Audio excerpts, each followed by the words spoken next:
Indonesia kalah terus. Ini penyebabnya. Kekalahan demi kekalahan yang dialami timnas Indonesia dalam beberapa laga terakhir kembali menyulut emosi publik sepak bola nasional. Bukannya membaik, performa Garuda justru makin menurun sejak pergantian pelatih. Ketika harapan rakyat ditumpukan pada pelatih baru yang katanya berkelas dunia, justru hasil di lapangan seolah menampar kepercayaan itu mentah-mentah. Banyak yang bertanya, apa sebenarnya yang salah? 1. Pergantian pelatih yang terlalu cepat. Sejak ditinggal Shin Tae-yong, kursi pelatih timnas diisi oleh Patrick Kluivert. Nama besar Kluivert memang tidak perlu diragukan sebagai legenda Belanda. Tapi pertanyaannya, apakah ia benar-benar paham karakter sepak bola Asia Tenggara, khususnya Indonesia? Belum sampai adaptasi selesai, tekanan demi tekanan dari media, netizen, hingga federasi sudah menghantam. Akibatnya, gaya bermain tim jadi bingung. Ingin mempertahankan taktik lama, tapi disuruh menerapkan sistem baru. Akhirnya hasilnya, berantakan. 2. Krisis karakter pemain. Lihat bagaimana semangat tempur para pemain saat membela bendera merah putih. Ada kesan mental mereka runtuh saat tertinggal. Beberapa bahkan terlihat bermain setengah hati, seperti tidak yakin bisa menang. Pemain kita terlalu cepat puas saat menang lawan tim lemah, tapi kehilangan arah saat menghadapi tim-tim kuat. Padahal mental juara justru dibentuk dari kekalahan, bukan hanya selebrasi di laga mudah. 3. Eksperimen yang tidak perlu. Di era Patrick, terlalu banyak eksperimen.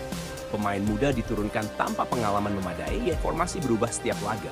Bahkan kapten tim pun berganti-ganti. Bukannya memberikan kejutan, hal ini justru memunculkan ketidakpastian di dalam tim. Sepak bola bukan sekadar uji coba. Ini tentang kontinuitas dan konsistensi. Publik sudah lelah dijadikan bahan eksperimen yang tak pernah berujung hasil. 4. Federasi yang minim evaluasi. Publik juga menyoroti PSSI.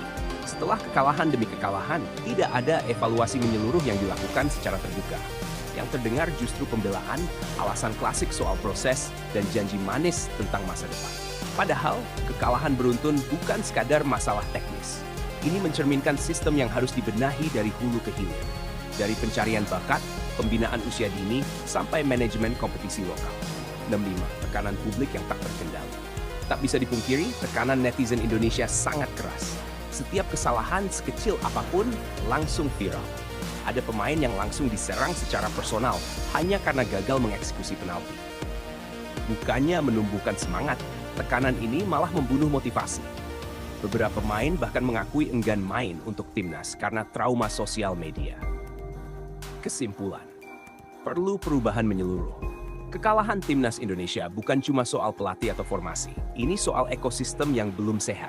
Perubahan harus menyeluruh, dari manajemen federasi, pendekatan taktik, psikologi pemain, hingga dukungan realistis dari masyarakat. Indonesia punya talenta, itu jelas. Tapi tanpa fondasi kuat dan kepemimpinan yang benar, semua potensi hanya akan jadi statistik yang dilupakan.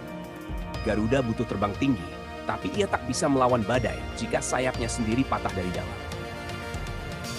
Jika kamu peduli dengan masa depan timnas Indonesia, bantu kami dengan like, komentar, dan subscribe agar suara pecinta sepak bola tanah air semakin terdengar.